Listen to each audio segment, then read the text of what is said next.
كيفاش بلانك مع الاكتئاب. بلاني مع الاكتئاب جا من بعد ما كنت ناشر للمحتوى على اليوتيوب.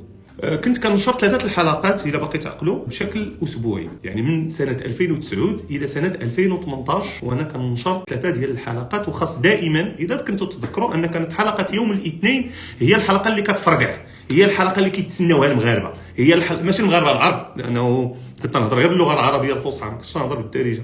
كلشي كيتسنى هذيك الحلقه، وخصني دائما نكون تحت التطلعات. حرقت راسي. عرفتي شنو هي؟ عرفتي الوالده ديالك، الامهات اللي كيتفرجوا فينا تيوحلوا غير بين الفطور، خص العشاء اللي ديال اليوم ماشي هو الغدا، والغدا خص ديال اليوم ماشي يكون هو ديال الغدا. ما يمكنش لينا كل نهار ناكلوا حنا اللحم بالبرقوق، خصنا التنوع. وكنت يمكن هادشي اول مره غادي نعاودو حصري.